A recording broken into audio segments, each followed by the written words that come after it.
یہ قرآن پاک کی 43rd سورت ہے۔ یہ مکہ مکرمہ میں نازل ہوئی۔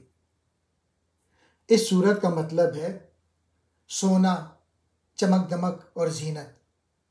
اس میں دنیا کی وقتی خوبصورتی اور مال و دولت کے بارے میں نصیحت دی گئی ہے اور بتایا گیا ہے کہ آخرت کی کامیابی دنیاوی مال و دولت سے زیادہ اہم ہے۔ اہم نکات۔ نمبر 1، قرآن ہدایت کی کتاب ہے۔ سورت کی ابتدا میں اللہ نے قرآن کی عظمت بیان کی ہے۔ اللہ نے فرمایا کہ یہ قرآن واضح اور سمجھانے والی کتاب ہے جو لوگوں کو صحیح راستے کی طرف رہنمائی کرتا ہے۔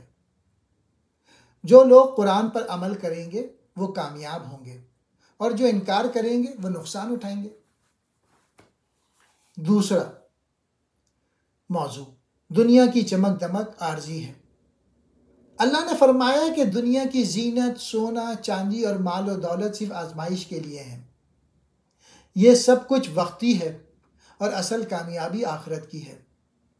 جو لوگ صرف دنیا کی چمک دمک کے پیچھے بھاگتے ہیں وہ آخرت میں خسارے میں رہیں گے۔ تیسرا موضوع، انبیاء کی مخالفت کا ذکر۔ اللہ نے حضرت ابراہیم علیہ السلام اور دوسرے انبیاء کا ذکر کیا جنہوں نے اپنی قوم کو توحید یعنی اللہ کی وحدانیت کی دعوت دی، مگر ان کی قوم نے ان کا مذاق اڑایا۔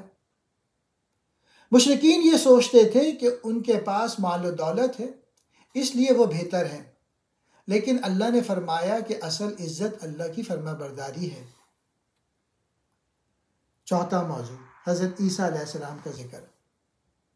اللہ نے حضرت عیسیٰ علیہ السلام کا ذکر کیا اور بتایا کہ وہ اللہ کے نبی تھے اور انہوں نے لوگوں کو توحید کی دعوت دی۔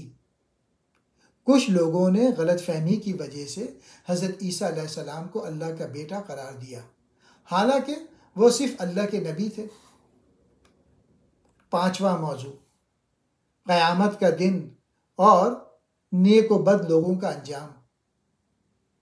قیامت کے دن نیک لوگ جنت میں داخل ہوں گے جہاں انہیں ہر طرح کی نعمتیں اور خوشی ملے گی۔ برے لوگ جہنم میں ڈالے جائیں گے جہاں وہ اپنے اعمال پر افسوس کریں گے، مگر اس وقت انہیں معافی کا کوئی موقع نہیں ملے گا۔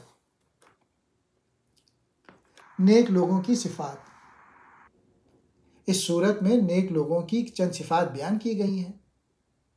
نمبر 1، وہ اللہ پر ایمان رکھتے ہیں، اللہ کی توحید کو مانتے ہیں اور شرک سے بچتے ہیں، دنیا کی عارضی چمک دمک کے پیچھے نہیں بھاگتے، قرآن پر عمل کرتے ہیں اور آخرت کی تیاری کرتے ہیں۔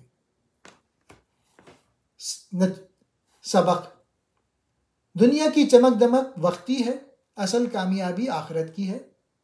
قرآن کو سمجھنا اور اس پر عمل کرنا ضروری ہے۔ اللہ کی توحید پر ایمان رکھنا اور شرک سے بچنا چاہیے۔ نیک اعمال کر کے جنت کی تیاری کرنی چاہیے۔ مال و دولت، حیثیت یا دنیاوی چیزیں اللہ کے نزدیک کوئی اہمیت نہیں رکھتی۔ اصل عزت نیک اعمال اور اللہ کی فرما برداری میں ہے۔ یہ صورت ہمیں توحید، قرآن کی عظمت، دنیا کی حقیقت اور آخرت کی تیاری کا سبق دیتی ہے۔